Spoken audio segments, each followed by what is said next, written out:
What's in your high school counseling starter pack? I've got 50 of your must-have Counselor Click resources ready for you to start your year off strong. Whether you're a new counselor hoping to build your toolkit, a veteran counselor wanting to spice things up in your program, or an experienced secondary school counselor who's found your footing but wants to add a little something new to your programming, this is for you. Grab the Back to School High School Counselor Bundle, which features 50 of my resources ready to go for you. From classroom lessons to small groups to data collection to career activities, I've got you covered. Go to counselorclick.com/BTS bundle for 20% off of these resources today.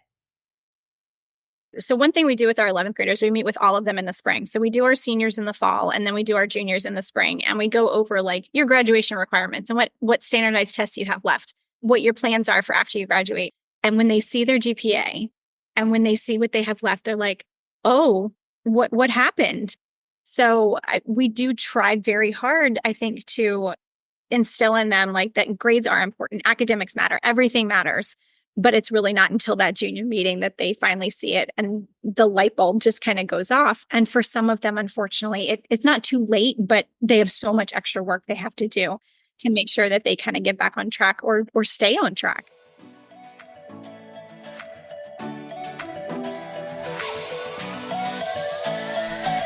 You got into this profession to make a difference in your students' lives, but you're spread thin by all of the things that keep getting added to your to-do list.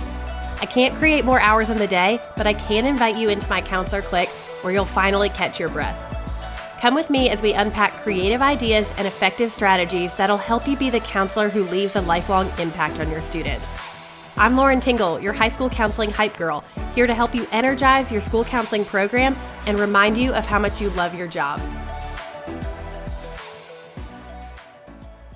Welcome back to another episode of High School Counseling Conversations. I think that today in this episode, you're going to hear our guest Leigh's care and concern for her juniors shine through this interview. She says it herself, these juniors that she works with and that we all work with are just little mini adults. 11th graders are complex. They're afraid to admit they're nervous about big life transformations and then the big decisions that are coming their way, but they're still like ready to get out there all at the same time. They're overwhelmed by all the different pathways that they might take, but they need their 11th grade counselor there for them. They need their junior counselor to tell them it's all going to be okay. As a junior counselor, you get to celebrate the high highs with them. You also get to be there to catch them when there's disappointment, which I am sure there will be. Let me introduce you to Leigh Pottle, a high school counselor who works with juniors, and you'll get to hear her real human experience of working with this special group of students.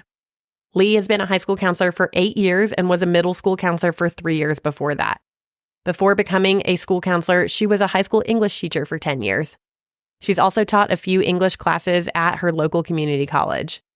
You can connect with Leigh after the show on her Instagram if you have any more questions or want to reach out to her.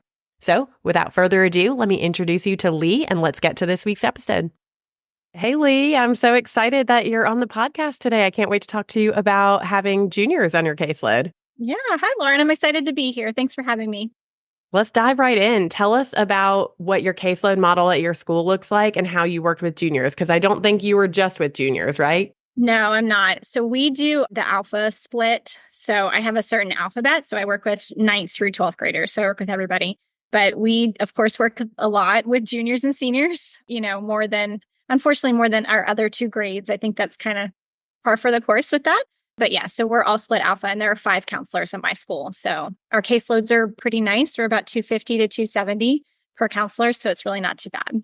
Okay, what would you say would be the hardest part of working with juniors? I'm wondering if you're going to say like your time being split, because you just kind of said like other people don't get as much of your attention, but juniors are requiring a lot of your attention, I'm guessing. Yes. So I think that is one of the hardest parts is, if I just had juniors, then of course I'd be able to spend all my time with them. But because I have all grades, I'm dealing with freshmen and just getting into high school. And then 10th grade is so weird.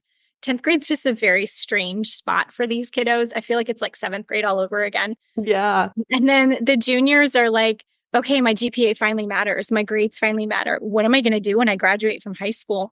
And then you've got your seniors who are applying everywhere. So I think that's been a really challenging part of being a high school counselor with the alpha split, is just making sure that I can devote enough time to all four of the grade levels. Right. What sorts of needs are you seeing with juniors specifically? So these are my first kids that I've had all 3 years. So I've had them from 9th through 11th, which is pretty cool. And some of them, I actually was at a middle school and I moved up with them. Oh, wow. Some you've known for a really long time. I've had them since 6th grade. So it's really cool to see them like grow up. But that was also COVID.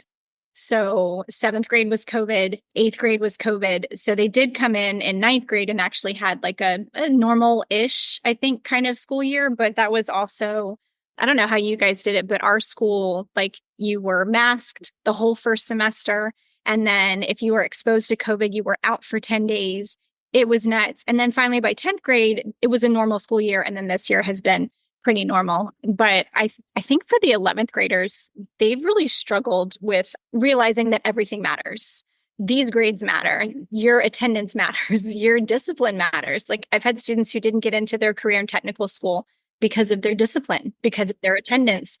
We don't have those safety nets anymore from our state. I don't know how your state is doing, but we had a huge attendance policy this year and we had kids fail. Yeah, I feel like you mentioned this before, but it's like juniors in general just kind of wake up to the fact that like, oh, reality is coming. But Yes. kind of what you're describing, this cohort of students coming from, they didn't have the reminders all the time. Like they were at home and they were coming back into school. Like there was a lot of weird stuff going on. So even as the counselors normally are telling students, your attendance matters, your grades matter, your behavior matters, like all these things, they like didn't get as many of those reminders almost. Yes. So they're waking up and realizing things are important, but it might be like the first or second time they've heard that. Yes, no, I completely agree with that. So one thing we do with our 11th graders, we meet with all of them in the spring. So we do our seniors in the fall and then we do our juniors in the spring, and we go over like your graduation requirements and what standardized tests you have left, what your plans are for after you graduate. And when they see their GPA and when they see what they have left, they're like, "Oh, what happened?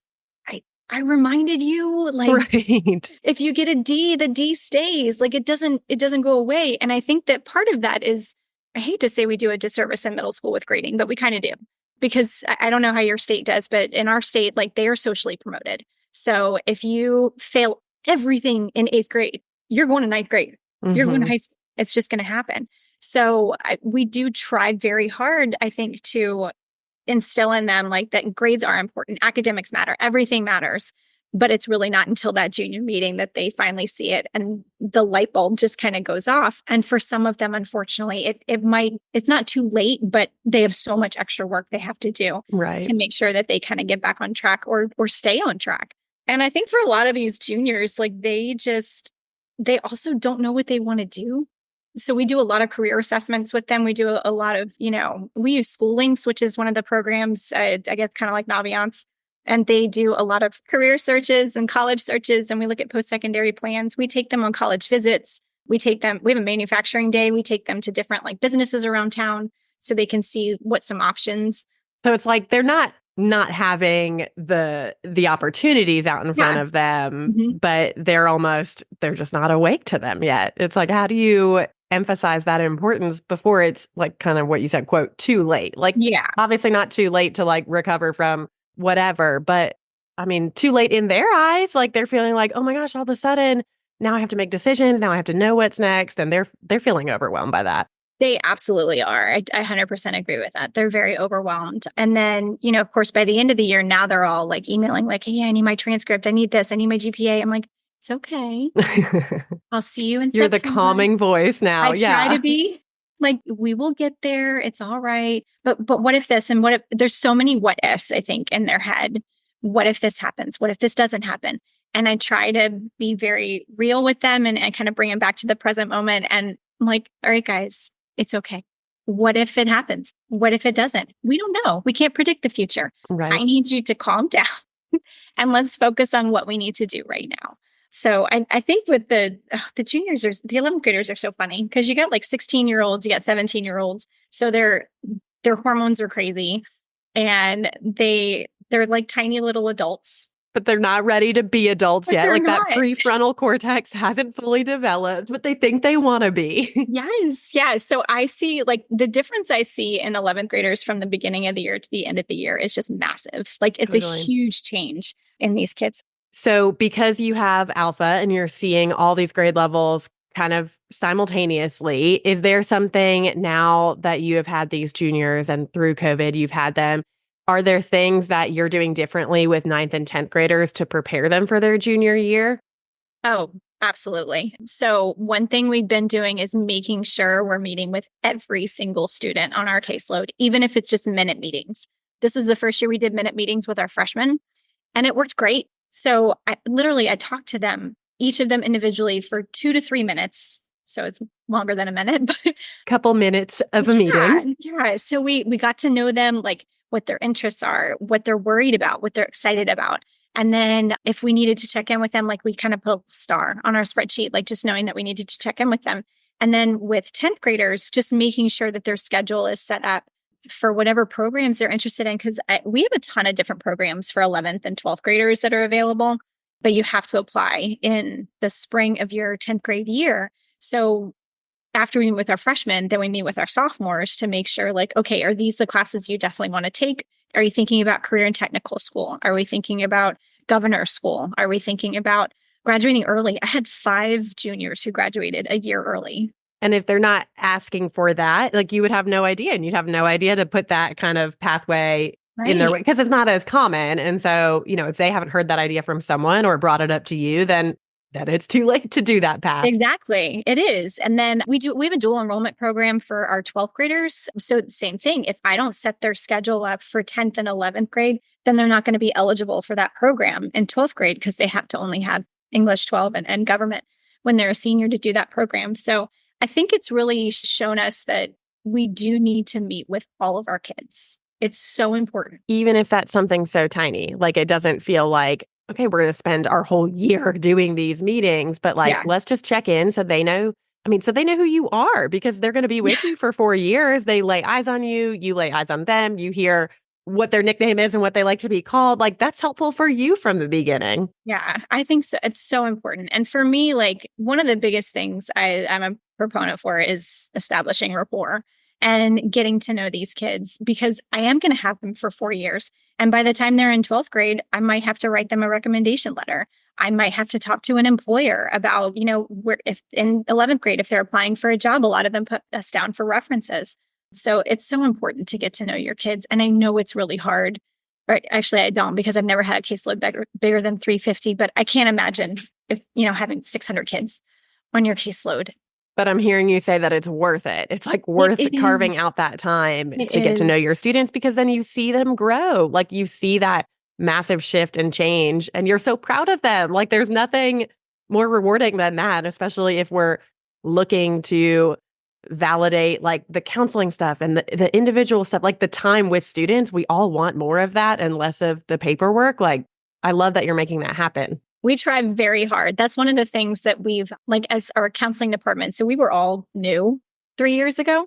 And I was a high school counselor and then I went to middle and I came back to high school. But at my particular school, it was a whole new department 3 years ago. And our lead counselor was like, you know what? We're not going to do things the way that we used to do. We're not just all college focused. Like we are school counselors. We're not guidance counselors. We're not just academic advisors. We also have to do this, this, and this. And one of the things that was really important to all 5 of us was getting to know our kids and making sure that they understood, like, we are a safe space for you to come to. If you need to come talk to somebody, that's what I'm here for. And the cool thing about the juniors is finally by 11th grade, they understand that. Like I had one kid in particular I'm thinking of, and in 9th grade, like she wasn't very open with me. 10th grade, she was like, whatever, I'm too cool. I'm not going to go talk to my counselor. And now she's in my office like every day. And you've seen that growth. I am so encouraged by a whole team that's like, hey, we can change things up. Like, we don't have to do things the way we've always done them. Let's try something and see if it works. And I think I would be remiss to mention this, that even that stuff that you're collecting, that anecdotal data that you're collecting by just talking to students in 9th grade, like that's data collection. You're informing what you're going to do in your program and what your students need, even if it's not this like formal needs assessment. you're talking to them and you're collecting their hopes, their dreams, the things they're afraid of, the things that they need practice with. Like you've got really valuable information from that. And so, I mean, I would say to anyone who's doing that, like keep that information and inform your next steps of your program with that. And that's kind of what our plan is. So we've been looking at national board certification, but also we just want our program to be better. We just want to make sure that we're doing everything for our kids that they need because they need so much. Well, and I think that's the right mentality. It's like, ramp is not for everyone, whether you have the time to do it or not. But if you have the desire to serve your students in the best way possible and you're putting students at the forefront, like that stuff will come and the accolades will come. Someone will notice, even if you don't go through the whole process. Like someone's going to notice that students are different and better because of what you're doing. And that's so encouraging. Yeah. Oh, thank you. So we're trying. We really are. It'll be my 4th year at this school. And we've definitely seen a change in our department and how the students like come and talk to us and how like the fact that they are coming in there is huge. Now, of course, we have to monitor and manage the sometimes they're there too much. They would like to hang out there with the counselors. Which I love. I don't mind that as much. Like I love when a kid comes in and they're like, hey, are you busy? Always. But the answer is yes, but I would love to talk to you. Like, I'm definitely going to talk to you. I'm definitely going to feel that, like make them feel that they are heard. They're important. Yeah. Important and not a burden. So many of them come in, and especially with juniors, I feel this a lot with my 11th graders. Like, they think they're a burden and they think they're asking too many questions. And I'm like, no. Please ask me questions because you might ask me something that I haven't thought of before. Like, even though I've been doing this for 12 years and I was a teacher for 10 years before that, like I get surprised all the time by, their wants and their needs and their questions that they have. Like, please ask me. Yes. And how many times have we heard too, like, ask the question. Other people might have the same question. You might realize you need to do a whole classroom lesson on this because no one is hearing it or they're all asking the same question.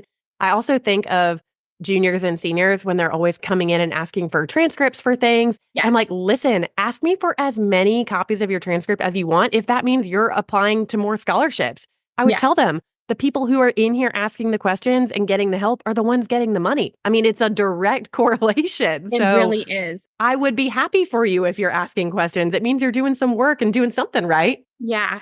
We had so many kids come in this year and we're like, hey, I need my transcript. I need this. I need this. I need my GPA. Okay, great. Here. Like, that's what I'm here for. Yeah. And you're right, because the ones that did ask for that, they got more money.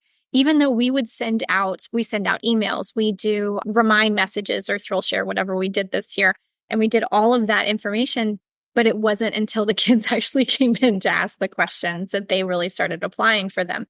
And the juniors, like we have started kind of the scholarship searches with them, especially some of them who, they're scared that they can't afford anything. Mm-hmm. They're scared they can't afford college or a post-secondary plan or the cosmetology school or whatever. Like, they don't have money. So we've been working really hard on trying to make sure all of our students are getting all of that information so they can hopefully apply for some of these things. Yeah, because those fears are very valid. What other initiatives has your team put together in terms of either programs or events or like things that benefited your juniors when you guys sat down and said, we're throwing it all out, we're starting new? Has there been anything new and fun and exciting for your juniors? Yeah. So we started a first generation college group.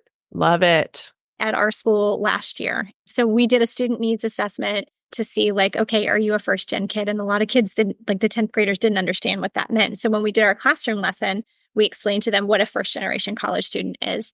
And we had so many kids that were like, hey, I'm first gen. Oh, I'm first gen. Like, I need those qualifications.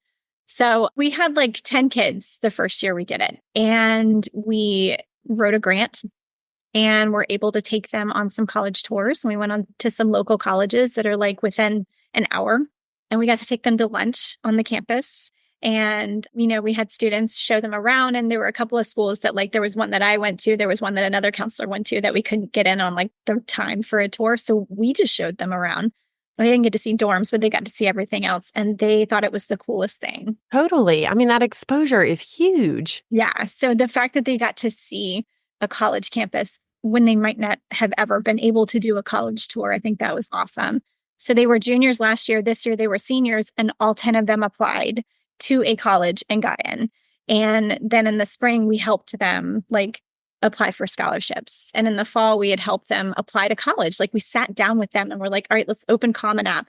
Let's look at your school links. Here's your transcript. Here's this. Let's sit down and do it together. We reviewed essays, all sorts of stuff with them. So that was our first cohort. And our second cohort, we've got 20 kids. So the cohort just keeps getting bigger as we go because it's something that we'd like to see grow. Well, how encouraging to do 10 students and then they tell their friends, your administrators see the good work that you're doing, the grant writing, like that paid off. And they had some data to show like, hey, look, all these students applied to college. Look how many schools they got into and how much scholarship money they got. And I mean, it just keeps growing based on the good work you're doing. And I'm sure to you as a counselor, you're encouraged by that. You get excited to see the growth in your students and to see them reach new opportunities. They're proud of themselves. Like, I mean, it just explodes. It does. It makes you feel good, and sometimes those students, like our first gen kids, like they feel like kind of they're the lost ones, and they're kind of in the middle and they're not your AP kids and they might not be your, the kids who are really struggling and are maybe not on track to graduate. So a lot of them are in the middle. And we don't always, I hate to say this, but we don't always spend a ton of time because they know what they're doing and they're fine and they're not getting in trouble and they're passing their classes. But sometimes those are the kids that we need to really focus on because they might not know what they want to do after they graduate. And the first gen group, I think, has been really beneficial for those students because now they see different opportunities and different options. And it's been great. And when you give them that language, like when you go into a classroom and say, here's what a first generation student is, and then they can identify themselves as that, and then they come to you, they're just becoming better advocates for themselves. I remember like when that started becoming part of our culture in our school counseling department too, of a girl knowing like I'm a junior. I remember at the very beginning of the school year, she came in and she wanted to talk to me in person and say, hey, I'm going to be the first in my family to go to college. I'm doing it. I am just going to need help from you along the way. And I was like, wow, just the advocacy, the like self-efficacy from the very beginning was so impressive to me. And I was like, yes, I am here for you. I will be your biggest cheerleader the whole way. You tell me what you need. I'll tell you what you need to be doing. Like it was the change in the culture, just in the school, knowing that counselors are here to help students, telling them like what we can help them with, and then seeing them just like flourish and come into that was so cool. And I think a lot of that happens junior year with those 11th grade students. Mm-hmm. I totally agree. And we still run groups for kids who just need college application help in general. But it's a little bit different for that group of students. It is because they know like, hey, I'm going to apply to these top tier schools. And they know they need to take their SAT because so many different colleges are now requiring it again. Whereas we all used to be test optional, now we're starting to see more and more schools require the SAT or the ACT again. So making sure that every student, if they need to take it, that they get signed up for it. All of our juniors take the PSAT and MSQT in the fall. So our school system pays for it, which is pretty awesome. Yeah. And then we have National Merit Scholarship finalists and commended students. And, so I tell them like, this is another way to get money possibly. Mm-hmm. There's a lot that goes on junior year. Like they have to have their ears turned on for those announcements. And you're training them for the beginning of senior year when every announcement that they get is important and they need to pay attention to. I always tell them that. I'm always like, you guys are going to get so tired of hearing from me in 12th grade because I email you like every day. Like, hey, this scholarship just came up, or, we've got free college application week coming up, or this college is doing on-site admissions because we have a lot of colleges that come and talk to our kids. So yeah, they get tired of hearing me after a while, but I think it's beneficial because if I don't give you that information as an 11th grader, like you're not going to know what to do, or you might not know what to do, but it's just, you just need, if I can give you all the information that I have, then it will be better. Yes. I wanted to let you know about my free editable starter scholarship spreadsheet to keep your high school students organized and motivated while pursuing financial aid for college. There's an entire tab dedicated to the undocumented student resources, as well as schools that meet 100% need for students. Students and counselors can stay organized with this spreadsheet and upcoming scholarship deadlines with the month-by-month tabs. If you already own this, head back and re-download it because it's been updated for this school year. Download your copy for free today by going to counselorclick.com/scholarship. Now, back to the show. When you imagine like somebody is looking in on the work that you're doing with juniors, what are you most proud of your work with your juniors? I think just the relationship that I build with the kids is something that I find very valuable and kind of, warms my heart, I guess, because I have known these kids since ninth grade and, getting to know them more than just a student, just a name. Like I know them, maybe not all of them as well as, I know some better than others, of course, but like I can pick you out in a crowd. You're like, hey, that's my kiddo. That's my kiddo. And the fact that they feel comfortable coming to talk to me now because they know where I am. They know that they can come see me if they need to. They know they can ask me anything because by 11th grade, that really is the time where they're not just coming to ask me about grades. Mm-hmm. And nothing is off limits by the time they're in 11th grade. It's everything. Like I'll have a boy that comes in and talks about like his girlfriend broke up with him. And I'm like, okay, let's talk about nothing that. makes me sadder than a high school boy crying. I know. It breaks my heart. It does. But those students so well. And like, especially if it's like a boy who you didn't expect to cry and like have the soft side, you're like, oh man, my heart just breaks. Any student, by the time you've had them for 3 years, you know them. And when you've seen them at their highest highs and their lowest lows, it makes for that graduation when they walk across that stage so much more powerful for you as a counselor. Oh, 100%. 100%. I know. So this last graduating class that we just had, I've known them since 7th grade. That's so wild. Which is crazy. Not many people can say that about their group of students. So it was really cool moving up with them from middle school. And they actually, they started 9th grade virtually. So their whole 9th grade year was virtual. And that was very challenging for them. But yeah, just seeing them walk across that stage and the kid that you thought wasn't going to make it, or you were so scared, not think that they weren't going to make it, but you were so scared they might not do it. And they did it. And they come over and they thank you. And they say, Miss Pottle, like, I wouldn't have made it without you. Miss Pottle, thank you so much. Cue the waterworks. I was a mess at graduation. And I know I will be next year too. And the year after, like, just because I love them. And I hope that they feel that from me, is that I do care about them, like as a person, like literally genuinely care about them. So I think that's been the biggest like reward, is just getting to know them and they get to know me. And, if you're divided by alpha, but if you were talking to a counselor who was by grade level or they were about to work with just juniors, what would you tell like the sophomore counselor who is prepping their 10th graders for going into 11th grade? Like what's helpful? What should a 10th grade counselor be doing to prep their students for a successful 11th grade? I think one of the biggest things for us is making sure that we know what their goals are and what their plans are. And if they want to take more AP classes, if they want to apply to those specialty programs, like we have a career and technical school that has like welding, cosmetology, criminal justice, culinary arts, stuff like that, because we don't have those specialty programs in our school. So they have to apply to it. And they're competing with 17 other high schools. So it's a very, very competitive program. So making sure that the 10th graders understand, like, your junior year schedule has to be set up in case you get into that program. Like, are you still going to meet all your graduation requirements? If a kid wants to go to our governor's school for science and math and technology, like making sure that you have the grades to get into those programs, making sure you've taken your PSAT in 10th grade to apply to those programs. And then some of them want to graduate early.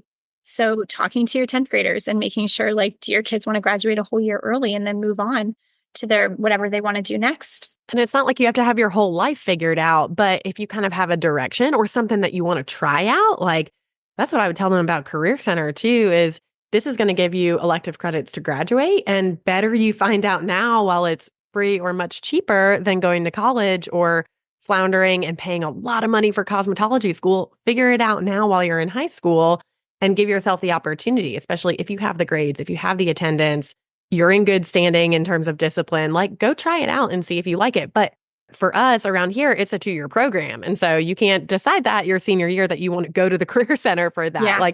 So you're trying to get that word out earlier and earlier. And so that would make sense that your advice to like a 10th grade counselor or 10th grade student is, hey, explore some of that stuff. Think about what you want your goals to be or what they might be. That is worth exploring. And we have something really like some of our programs are 2-year programs at the career and technical school. So like welding is 2 years, cosmetology is 2 years, culinary arts is 2 years. So some of those bigger programs, they do last for 2 years. So you're right. I mean, you have to know, like, do I want to at least apply to these programs and see? And like you said, they're competitive. So at least put your application in and keep it open if that's something that you're intrigued about. Yeah. So I think that's super important for 10th graders to explore. We do a whole career lesson with our 10th graders where we go in and do different career assessments. We work on resumes. We talk about our career and technical school. We talk about governor school. We talk about our dual enrollment program that we have in 12th grade, which really you have to set up your schedule 10th and 11th grade in order to do that program too, because you have to apply to that your junior year. So it sounds like a lot of 10th grade is very like research driven, and 11th grade is we're going to take action on those things that you were exploring.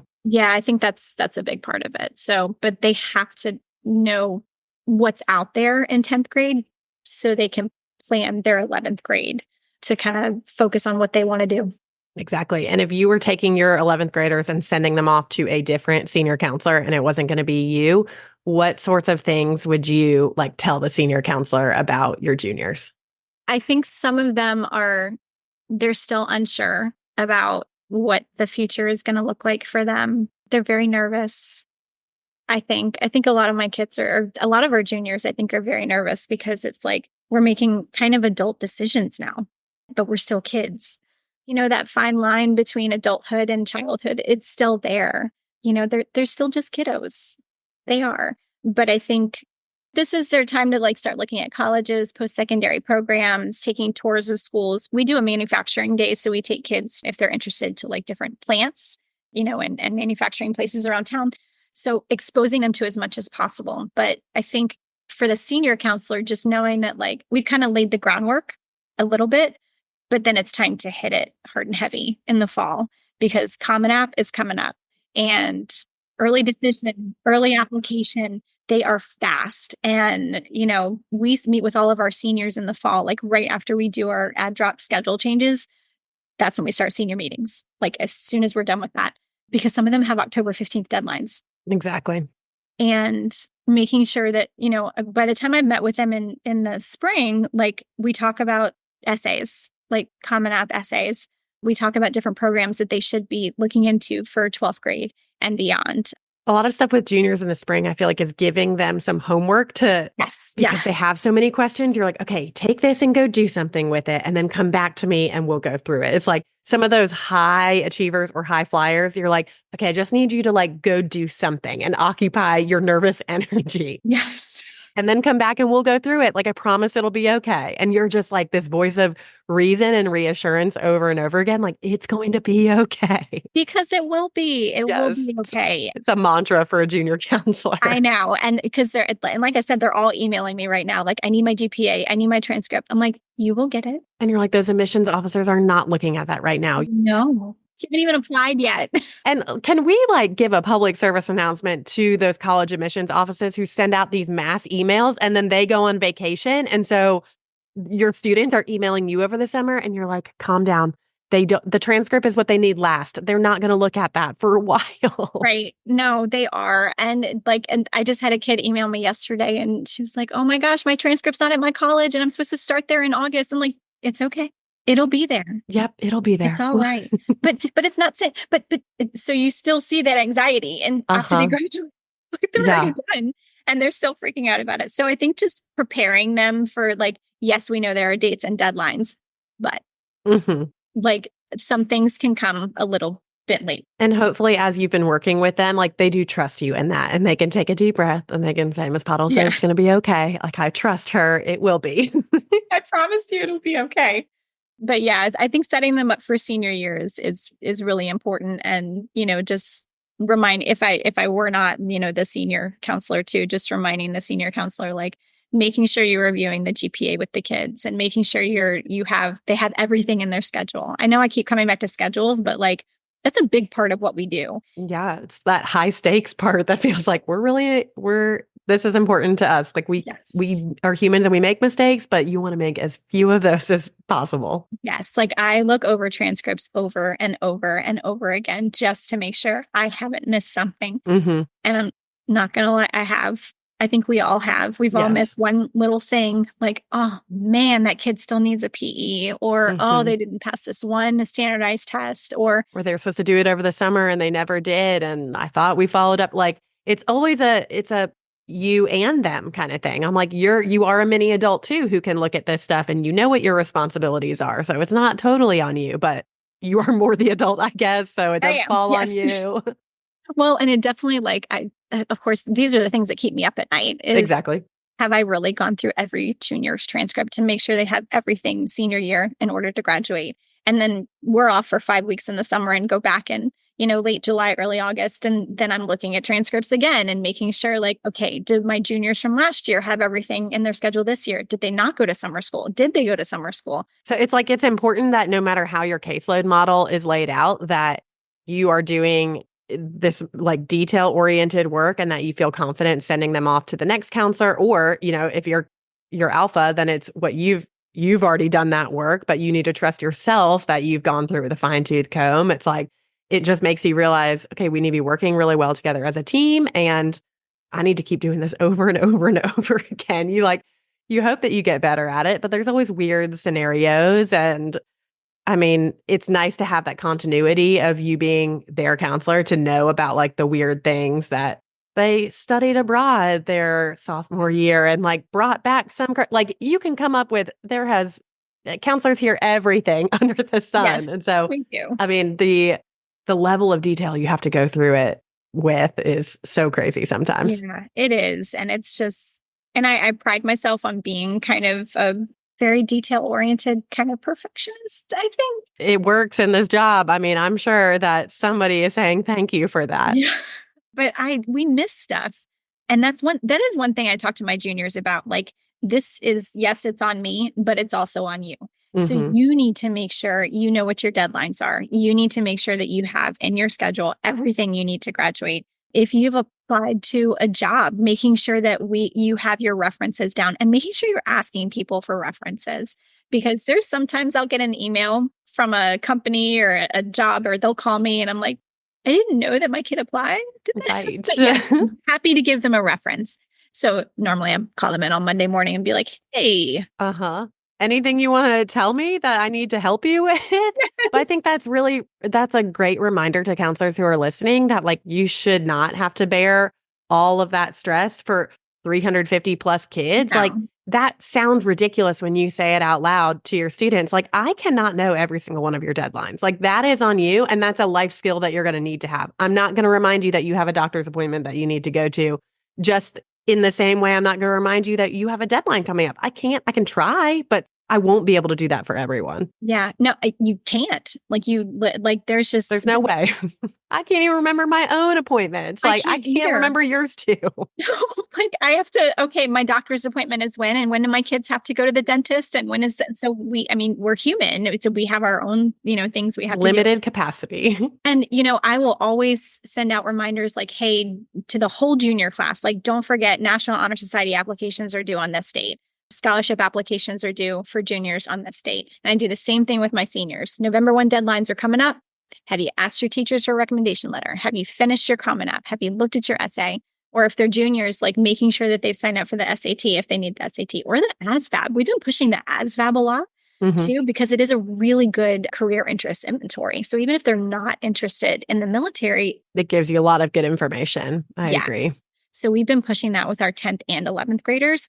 And the results have been kind of cool. Like some of the kids will come in and they're like, oh, I didn't even think about that. You're helping them connect dots. And I think what you're saying is such a good reminder to have that paper trail almost of all those places you've given those announcements.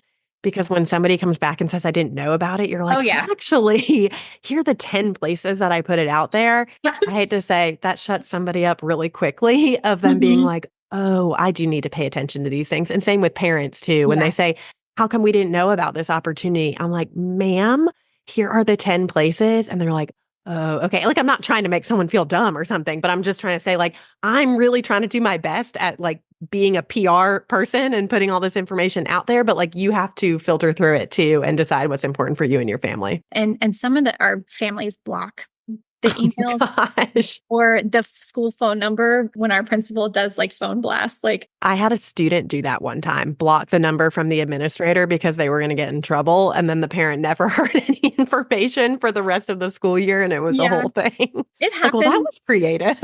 And that's another thing that I do with the 11th graders is just reminding them, you have to pay attention to your email. Please, please, please pay attention to your email, because even in college, work, whatever, you're going to have to read your email. So that's really, I mean, even though I tell them 9th and 10th grade, 11th grade is really when I stress it. It's like, you have to look at your email. You have to look at the principal's newsletter.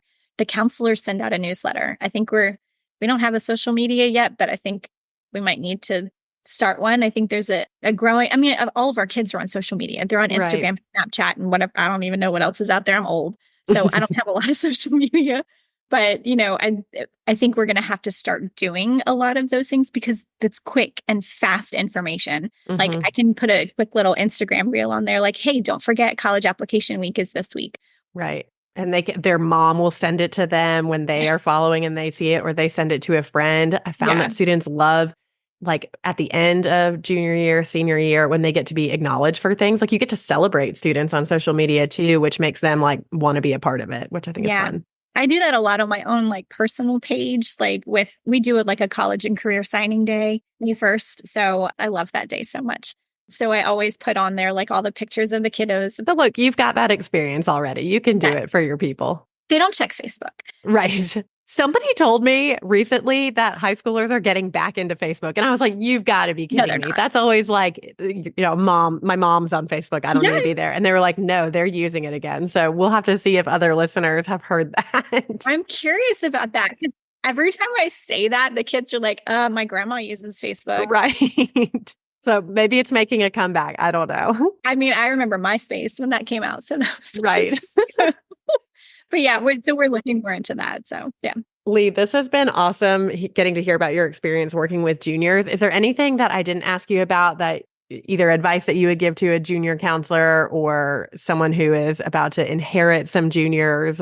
Anything else that you wanted to add?